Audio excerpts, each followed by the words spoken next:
fans, for the first time in over 25 years, it's time to introduce your Knoxville Smokies. Go Smokies!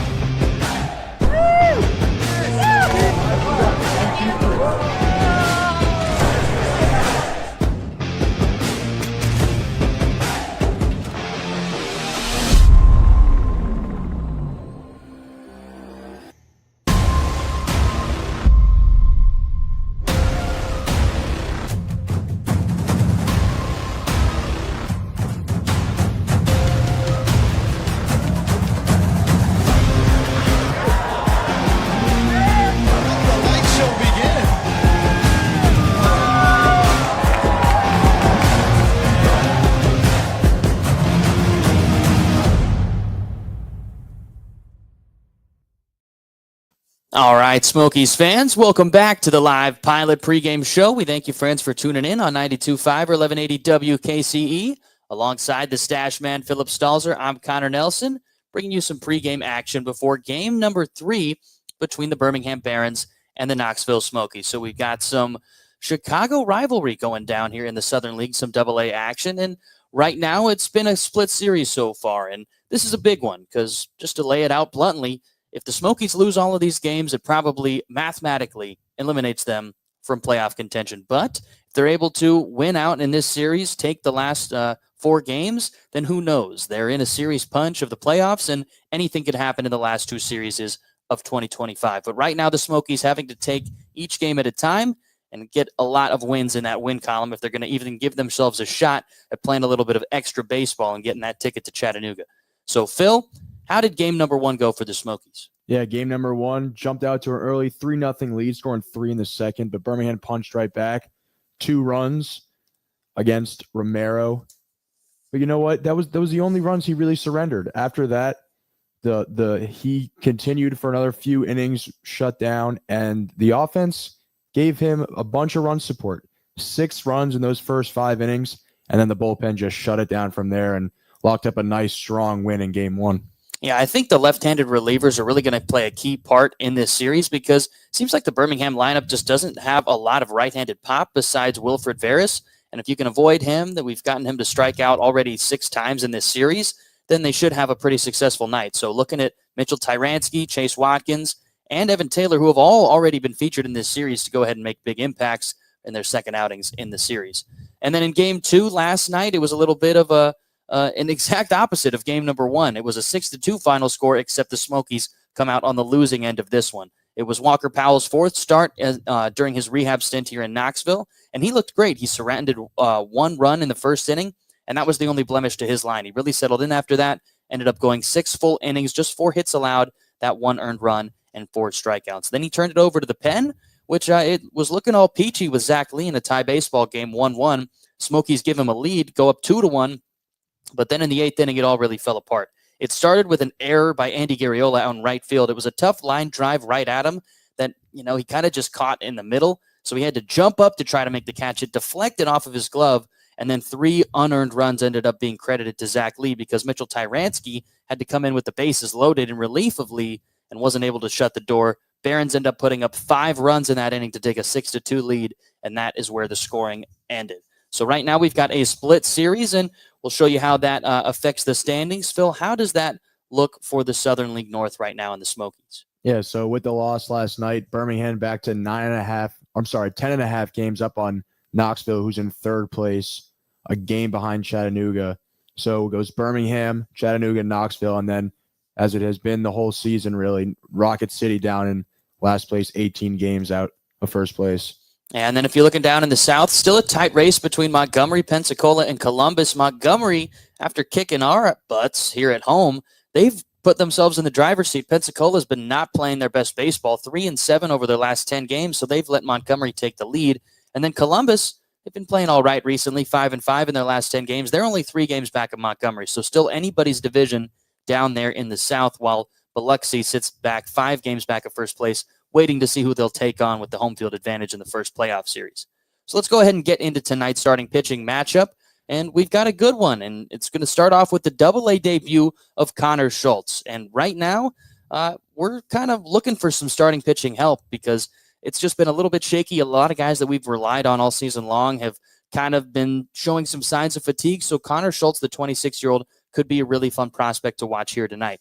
Pull up some highlights of him and give you the background. He started the season with High A South Bend in 10 starts. He was a 2-4 record. He was in and out of the bullpen in starting pitching roles and had an ERA just over 4.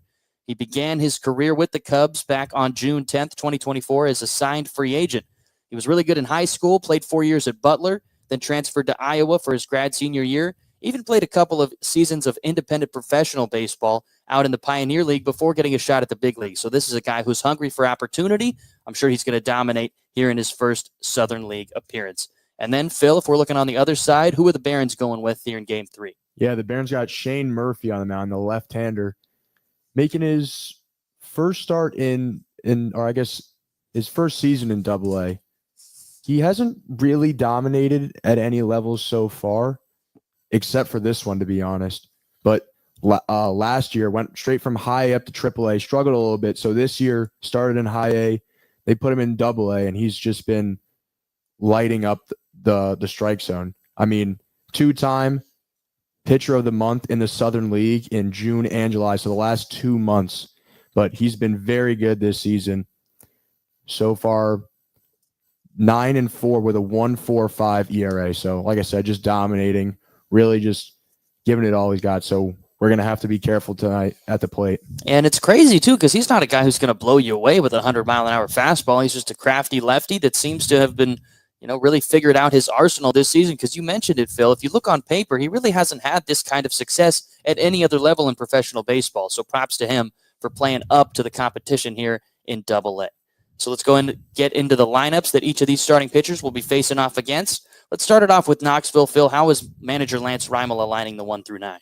Yeah, pretty similar to the last 2 nights. We got Jefferson Rojas leading off at shortstop, Brett Bateman in center field behind him, Pedro Ramirez in the 3-hole playing second base, BJ Murray Jr. in the 4-hole as he usually is playing first base, Corey Joyce behind him DHing, Jordan Wogu in left, Pablo Aliendo doing the catching, Rayvaj Garcia will be in at third base, and Jalen Palmer will be rounding out the order in right field.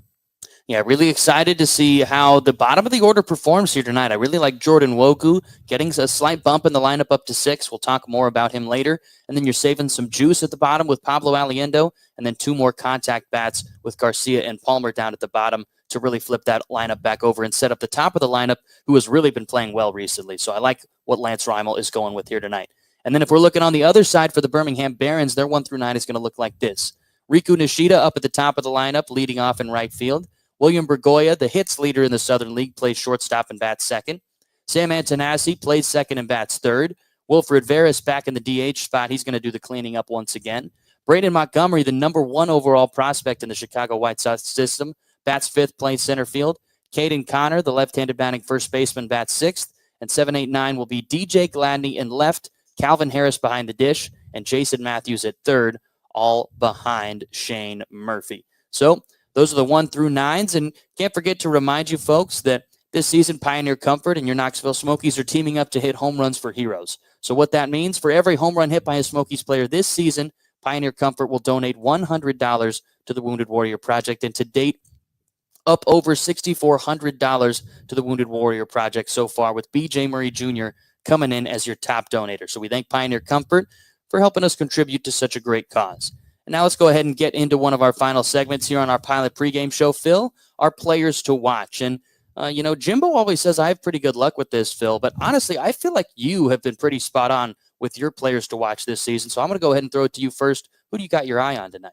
Yeah, I think Jefferson Rojas out of the leadoff spot can really impact the game tonight. He's in the 2 games so far in this series, he's 3 for 9, just 2 Ks. So a solid clip so far, putting the ball in play, which is always good. He's 238 in 11 games at a leadoff spot, which is just behind Bateman and Murray Jr. Murray Jr.'s only had a handful of at-bats at a leadoff spot. But he's got a 657 OPS, which, once again, behind Bateman, how could you not be? He's been really good out there in the leadoff spot. But really good right behind him. And since he's been called up, we've been waiting for him to break out. So I really think that he's starting to look more comfortable. I think he could really be starting to find it and might click somewhere in this series and really explode at some point. Yeah, those highlights we just pulled up from High A South Bend almost looks like a different player than what we've seen here at the AA level. And it's probably just a little bit of that confidence, getting used to this level of pitching, because it definitely is different than High A. And for Rojas, still a young prospect, finally seeing some of those adjustments being made. And I like him up in the leadoff spot because, Phil, one of the things we've noticed all season long is that he's a guy who's not afraid to swing early in the count. So putting him up in that leadoff spot going to force him to have a bit more of a patient approach, especially early in the game. So I like what they're doing here with the young prospect. And then if we're talking about another guy, like I mentioned earlier, Jordan Wogu, been really hot recently. He's going to be my guy to watch. He's batting 6th here tonight, and I like that fit right in the middle of the lineup because it seems like all he does this season is hit singles. And then he's a speed threat on the bases, so putting him right in the middle of the action, I like that a lot. He's batting .480 since August 16th. That's the best in all of AA. So I'm having my eyes on the left fielder here in game number 3. And then Smokies fans, just to wrap up our pilot pregame show, I really wanted to talk to Phil here today about some articles he's been writing. And for Smokies fans who maybe don't know, if you go on Smokies News on the SmokiesBaseball.com, you'll see articles every Thursday or Friday just checking in on former Smokies. And Phil, I know you got an article coming out tomorrow. Why don't you give us a little bit of a preview? Who are you talking about and what's going on with them? Yeah, so tomorrow we're taking a look at some of the hot rookies, young guys, some of the guys who just came up recently, just been powering this Cubs offense or the Cubs team in general to a very strong season, potential postseason run. And so for this episode, article, whatever you want to call it, we've got Matt Shaw, who's been on fire since the All-Star break, just absolutely a new player. So he struggled a little bit in the first half, but just been so amazing in the second half. So he's been one of the top guys in the Cubs lineup, playing almost every day since the All-Star break.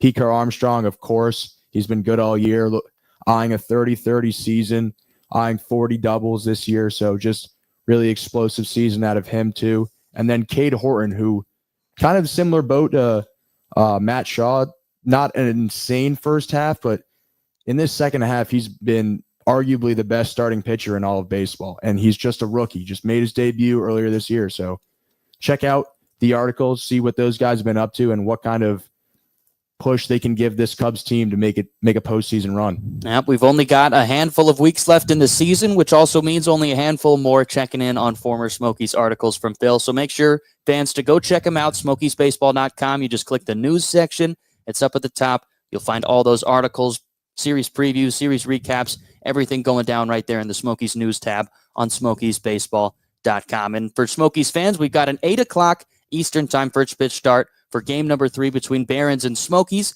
It'll be myself, Connor Nelson, and Richie Giuliano, along for all 9 innings on the call. So you can stay tuned right here on 92.5 or 1180 WKCE to catch all of the action. And for our YouTube crowd, you can go ahead and flip over to the radio or tune in on MILB.TV. It'll be some other broadcasters, but you will still catch the game. So if you want to listen to the Smokies perspective, make sure you're tuning in right here, 92.5 or 1180 WKCE. The Smokies Baseball Network signing out with Philip the Stash Man Stalzer and myself, Connor Nelson.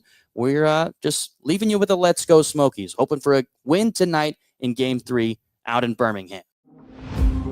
Fans, for the first time in over 25 years, it's time to introduce your Knoxville Smokies. Go Smokies!